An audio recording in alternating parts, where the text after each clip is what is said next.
Bank manager తోటి ఇగో అన్ని approval ఉన్నాయి, ఇగో చూడవయ్యా నీకు ఎంతో కొంత కమిషన్ ఇస్తాం, ఈ అపార్ట్మెంట్ ఫ్లాట్లు కొనే అందరినీ నీ దగ్గరికి పంపిస్తాం, నువ్వు లోన్ ఇచ్చేసే వాళ్ళకి అని చెప్పి చెప్తారు. ఐటీఆర్ చూస్తారు, లేకపోతే ఇంకేదో మేనేజ్ చేస్తారు, మీకు తెలియదు ఏముంది, అన్నీ చూస్తారు. చూసిన తర్వాత ఇక్కడ చెరువు ఉంది, ఇక్కడ లోన్ ఇవ్వను అని చెప్పి నీతిగా నిజాయితీగా చెప్పాల్సినటువంటి బ్యాంకులు ఎస్ మీకు లోన్ ఇస్తాం, రండి బాబు రండి అని పిలుస్తాయి. అప్పుడు ఎట్లుంటుంది తెలుసా, అడ్వర్టైజ్మెంట్ చూపిస్తారు చూసినా, మీకు అర్థమయ్యే లాంగ్వేజ్లో చెప్తున్నా నేను. ఈ అడ్వర్టైజ్మెంట్ వస్తే లడ్డూ కావాలా నాయన అని చెప్పి అబ్బా లోన్ వచ్చిందంటే ఏదో లక్ష్మీదేవి ఇంటికి వచ్చినట్టే.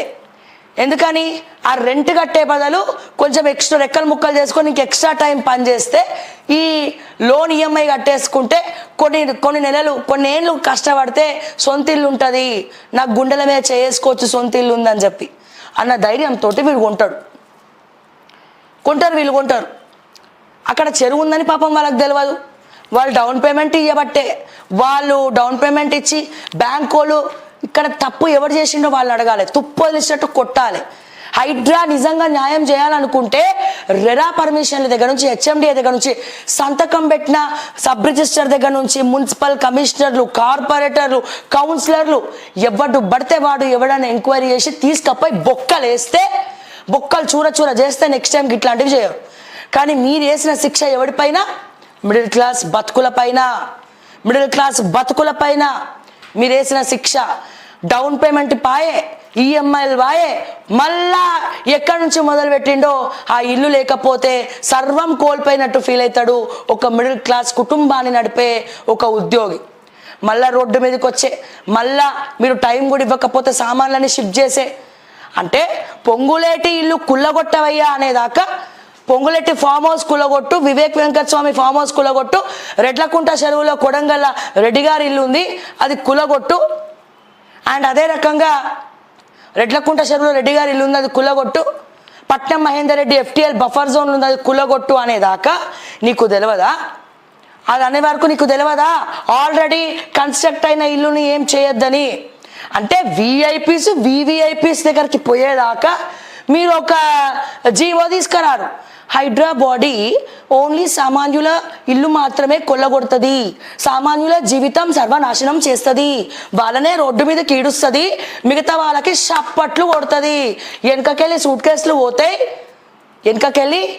కేసులు పోతాయి, ముందర మూతిలో ప్లాస్టర్లు పడతాయి. అంతే కదా సార్ రేవంత్ అన్న, ఇంకేం జరుగుతుంది?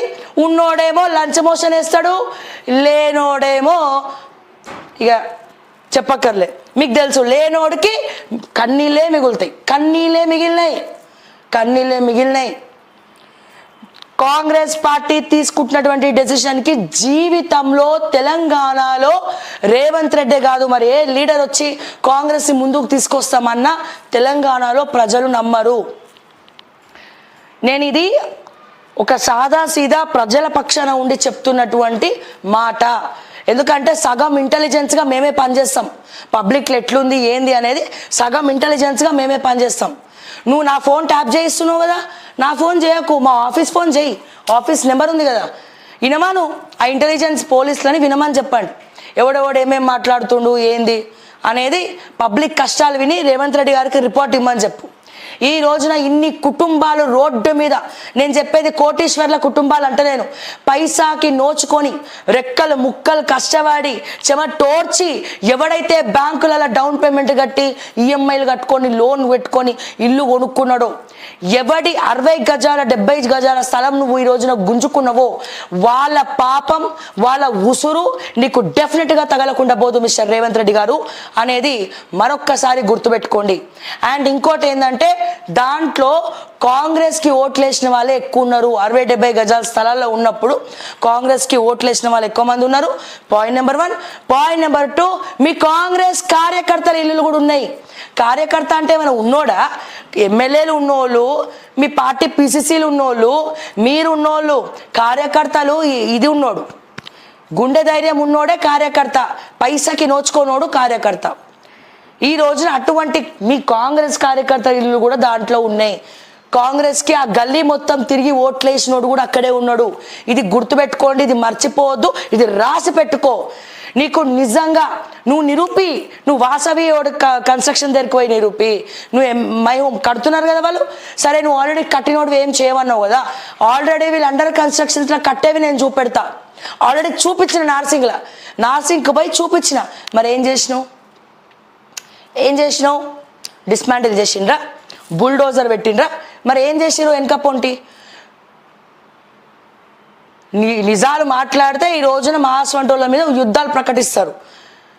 మరి ఉన్నోడివి ఇది కులగొట్టు అది కులగొట్టు అని ఎంబడబడుతురు కదా రంగనాథ్ని. మరి సామాన్యుల గురించి ఎవరు అడగరు? అట్లీస్ట్ ఒక కంపెన్సేషన్ ఎందుకు ఇవ్వరు? వాళ్ళకి ఉన్న డబల్ బెడ్రూమ్లు కూడా ఎందుకు ఇయ్యరు? కుంటికో పంటికో డబల్ బెడ్రూమ్లు కట్టి ఖాళీగా ఉన్నాయి కదా డబల్ బెడ్రూమ్లు. కొన్ని లక్ష కట్టిండ్రు వీళ్ళు, బీఆర్ఎస్ వాళ్ళు మురుగుతున్నాయి, కానీ ఎవ్వడికి పంచలే. సగం మంది వాళ్ళ కార్యకర్తలకే ఇచ్చుకురని కూడా చెప్తున్నారు, బయట టాక్ అప్పుడే నడుస్తుంది. ఇవన్నీ చేసేది కాబట్టి బీఆర్ఎస్ ఓడిపోయింది. డబల్ బెడ్రూమ్లు నీతిగా నిజాయితీగా ఇవ్వకుండా వీళ్ళ మోసేతో నీళ్ళు తాగే ఎవరైతే అనుచరులు ఉన్నారో వాళ్ళకే ఇచ్చుకున్నారు. పోనీ అదన్నా పోయిండ్రా, గది కూడా పోలే, చాలా మందికి పంచలే, మురుగుతున్నాయి. గదన్న ఇచ్చి న్యాయం చేయవయ్యా నువ్వు, వాళ్ళకి అదన్నా ఇచ్చి న్యాయం చేయి. హైడ్రా ఎందుకు సైలెంట్ అయిపోయింది? లంచ్ మోషన్ ఇవ్వగానే నాగార్జున ఎన్కన్వెన్షన్, ఆయనకి ఏముంది? ఎన్కన్వెన్షన్ పెట్టుకొని 1000 కోట్లు సంపాదించినటువంటి నాగార్జున ఈ రోజున లంచ్ మోషన్ కులగొట్టేసిన పొద్దున్నే పోయి మా అంటే 100 కోట్లు డ్యామేజ్ అయింది అనుకుందాం. 100 కోట్ల తొక్క అంతా షెడ్డే ఉందాడ. మా అంటే ఏసీలు గవర్నమెంట్ ఉంటాయి, ఎంత లెక్కేసుకున్నా తిప్పి 50 కోట్ల నుండి 100 కోట్లు అనుకో ఫర్ ఎగ్జాంపుల్ ఎక్స్ట్రా. ఆయనకి లాస్ ఎందుకు అవుతుంది? ఇంకా మంచిగా కట్టుకుంటాడు, లేటెస్ట్ ట్రెండీగా కట్టుకుంటాడు, లేటెస్ట్ కన్వెన్షన్ కట్టుకుంటాడు. 2000 కోట్లు దాని మీద సంపాదించినోడు 100 కోట్లు ఒక లెక్కన వాళ్ళకి లాస్ అయితే కాదు. ఇట్లా ఉన్న ప్రతి ఓడు లంచ్ మోషన్ వేసుకుంటుండు. మరి సామాన్యులకి ఏ మోషన్ వేయాలి? లంచ్ మోషన్ ఎవడేస్తాడు? ఇవి మాట్లాడరు పార్టీలు. ఏ పార్టీలు? ప్రతిపక్ష పాత్ర పోషించాల్సినటువంటి పార్టీలు సామాన్యుల పక్షాన ఈ రోజున మాట్లాడట్లే. నేను అంటున్నా, నా దృష్టికి వచ్చింది ఏంటంటే, నేను అందరిని అంటలేను, ఎందుకంటే మొన్న కూడా ఈ టాపిక్ తీసుకొస్తే శ్రావ్య జర్నలిస్టులను కూడా అంటుంది అని అంటున్నారు. కానీ నేను ఏ జర్నలిస్ట్ నేను అంటలేను. ఎవరైతే హైడ్రా పేరుతో వెనకాల సెటిల్మెంట్లు చేస్తున్నారో, దందాలు చేస్తున్నారో, నేను వాళ్ళ గురించి మాత్రమే మాట్లాడుతున్నా. నిజంగా అందరు జర్నలిస్టులు చాలామంది చాలా మంచి వాళ్ళు ఉన్నారండి. శాటిలైట్లో పనిచేసే వాళ్ళకు కూడా వాళ్ళకి జీతాలు పెంచరు, వాళ్ళకి అంతే జీతం ఉంటుంది. ఎంత ఉంటుందండి ఈ రోజున? శాటిలైట్లో పనిచేసేటోళ్ళు కూడా యూట్యూబ్లో ఎందుకు రావాలనుకుంటున్నారు తెలుసా? ఎందుకంటే శాటిలైట్ల జీతం కన్నా యూట్యూబ్లో ఎక్కువ ఇస్తారు కాబట్టి ఇక్కడే జీతాలు ఎక్కువ ఇస్తున్నాం. శాటిలైట్లో మా అంటే 12,000, 13,000, 15,000, 20,000. పోనీ ఒక మంచి సబ్ ఎడిటర్, మంచి ఎడిటోరియల్ రాసినోడు, ఒక రైటర్ అట్లా ఏమైనా ఉంటే 30,000, లేదా ఇంకా అంతకన్నా ఎక్కువ అంటే పోనీ లాస్ట్ 40,000 వేసుకో. ఇంతకన్నా ఎక్కువ రాదు. ఇంకా ఘోరంగా ఉంటుంది పరిస్థితి. అది కూడా ఇయ్యరు జీతాలు, శాటిలైట్లు ఇయ్యరు. 2 నెలలకు ఒకసారి, 3 నెలలకు ఒకసారి, 4 నెలలకు ఒకసారి ఇస్తారు. ఇక ఫీల్డ్ మీద పోయే రిపోర్టర్లకేమో అక్కడక్కడ పైసలు వస్తాయి.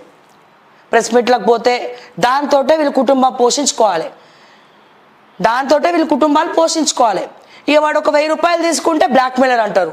మరి కోట్లు దోచుకున్న వాడిని ఏ మెయిలర్ అనాలి? ఏ సెంట్రల్ జైల్లో పెట్టాలి?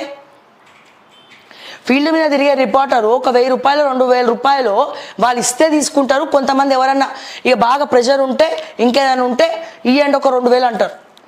పెట్రోల్ ఛార్జెస్కో, డీజిల్ ఛార్జెస్కో. వీళ్ళేదో పుణ్యాత్ముల్లాగా ఏమి రాజకీయ నాయకులు ఏం తీసి పెట్టారు రిపోర్టర్స్కి. సో దాంతో కుటుంబ పోషణ కోసమో ఇంకేదో అడుగుతారు. కానీ నేను అడిగేది ఏంటంటే, వెనకాల దీని పేరు చెప్పుకొని కోట్లు సంపాదించుకుని ఏ జైల్లో పెట్టాలి అని నేను అడుగుతున్నా. సో ఎవరు చేపిస్తున్నారు? అక్కడికి పో, ఇక్కడికి పో అని ముందే లిస్ట్ ఎక్కడికి వెళ్ళి వస్తుంది వీళ్ళకి? ఇది ఆలోచించాల్సినటువంటి విషయం. ముందే వీళ్ళకి లిస్ట్ ఎక్కడికి వెళ్ళి వస్తుంది, అక్కడికే పోయి రెడీగా ఎట్లుంటున్నారు, రెడీ ఉన్న టైంకే రంగనాథ్ గారు ఎట్లా వస్తున్నారు, ఇవన్నీ ఎప్పుడైనా ప్రజలారా మీరు ఆలోచించిండ్రా? ఇది మీరు ఆలోచించాల్సినటువంటి విషయం. అక్కడికే కరెక్ట్గా రంగనాథ్ గారు ఎట్లా వస్తారు, ముందే ఇన్ఫర్మేషన్లు ఎట్లా పోతాయి? ఆ 2-3 కొన్ని ఛానల్స్కి మాత్రమే రంగనాథ్ వస్తున్నట్టు ఎట్లా తెలుస్తుంది, రంగనాథ్ గారు వస్తున్నట్టు ఎట్లా తెలుస్తుంది? దాని గురించి కంటెంట్ చేసి తర్వాత ఏమవుతుంది, నెక్స్ట్ ఎపిసోడ్లో ఎందుకు వేయట్లే, దీని మీద ప్రజలు ఆలోచించండి దయచేసి. దీని మీద పబ్లిక్ ఆలోచించాల్సినటువంటి అవసరం ఉన్నది. అందరూ కాదు, ఒకళ్ళిద్దరు ముగ్గురు చేయబట్టి అందరికీ చెడ్డ పేరే వస్తుంది. ఎవరేం మాట్లాడినా డబ్బుల కోసమే అనుకుంటున్నారు. నీతిగా నిజాయితీగా పనిచేసేటోళ్ళు కూడా డబ్బుల కోసమే అనుకుంటున్నారు. సో ఒకళ్ళిద్దరు ఇట్లా చేసి మిగిలిన వాళ్ళు ఎందుకు తిడతారండి, అందరిని ఎందుకు తిడతారండి? సో దయచేసి ఆ ఒకళ్ళిద్దరు ముగ్గురు నలుగురు ఎవరైతే ఉన్నారో వాళ్ళు చేసుకుంటున్నారు ఇట్లా. ఈ కాంగ్రెస్లో ఉన్నటువంటి ఎమ్మెల్యేలు తెలిసిన వాళ్ళు ఉంటారు కదా, అప్పుడప్పుడు ఇంటర్వ్యూలు చేస్తారు. పోయి అన్న చూడే నీ ఏరియాలోనే ఉంది అది, పోయి మొన్న కంటెంట్ చేసిన ఎంతో కొంత అక్కడ ఇమ్మా, నువ్వు మళ్ళీ నెక్స్ట్ ఎపిసోడ్ చేయ. నేను మళ్ళా చెప్తున్నా, ఏ జర్నలిస్టులు కూడా నేను ఏమంటలేను, ఎవరైతే వెనక పొంటి ఈ ఈ సెటిల్మెంట్ దందాలు చేస్తున్నారో వాళ్ళకి మాత్రమే నేను అంటున్నా. సో దయచేసి మిగతా వాళ్ళు ఎవరు నొచ్చుకోవద్దు, బాధపడద్దు. ఒక ముగ్గురు నలుగురు ఉన్నారు, వాళ్ళని మాత్రమే నేను స్పెసిఫిక్గా అంటా ఉన్నా. ఇది మాత్రం గుర్తుపెట్టుకోండి దయచేసి. సో ఎవరెవరు ఎంతెంత పంపించారు, ఎన్ని కోట్లు పంపించారు, ఆ డబ్బులు హర్యానాకు ముట్టినాయా, లేకపోతే ఎక్కడ పెట్టినారు, లేకపోతే సగం సగం 50-50 ఇక్కడ 50 ఇక్కడ 50 అక్కడ అంటే ఏఐసిసి. ఎట్లా ఉండే కాంగ్రెస్, ఎట్లా అయింది కాంగ్రెస్, ఏం జరుగుతుంది? సో ఇవన్నీ మాట్లాడితే ఇక ఓర్వలేరు. కొంతమంది ఉంటారు ఫేక్ ఐడీలు పెట్టుకొని, ఇక నేను చూసేది కదా కమెంట్లు పెడతారు. నిజాలు కుండబద్దలు కొట్టి చెప్తే ఎవరికి కూడా నచ్చదు, ఎవరికి కూడా నచ్చదు. ఒకటి వాళ్ళు చెప్పలేకపోతున్నారని అయి ఉండొచ్చు, లేకపోతే ఇంకేదైనా అయి ఉండొచ్చు, what ever it is.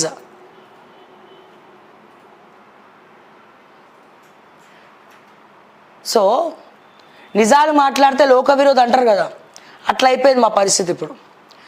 So నేను అంటున్న, హైడ్రా ఏం చేస్తుంది ఇప్పుడు? ఏ ఒక్క రియల్ ఎస్టేట్ కంపెనీలకి పోయింది, కన్స్ట్రక్షన్ కంపెనీస్కి పోయి చేసింది. అంతెందుకు, ఇప్పుడు ట్యాంక్ బండ్ ఉన్నది, ట్యాంక్ బండ్ హుస్సేన్ సాగర్లోనే ఉంది కదా. హుస్సేన్ సాగర్ ఇప్పుడు ఇవన్నీ FTL పరిధిలోకి రాదా? నువ్వు గూగుల్ మ్యాప్ పెట్టి పైకి వెళ్ళి చూస్తే హైడ్రా ఆఫీస్ ఉంది ఎక్కడ, హుస్సేన్ సాగర్లోనే ఉంది హైడ్రా ఆఫీసు. మరి పోయి బుల్డోజర్ పెడతారా, సెక్రటేరియట్ బుల్డోజర్ పెట్టి కుల్లగొడతారా? చెప్పండి. లూమిని పార్క్ పక్కపోటు ఒక ఆఫీస్ ఉంటుంది, అది కుల్లగొడతారా? BRK భవన్ ఉంది, మరి ఇవన్నీ కూడా FTL బఫర్ జోన్ పరిధిలోకి రావా? గూగుల్ మ్యాప్ నడితే చెప్తుంది. ఇదంతా హుస్సేన్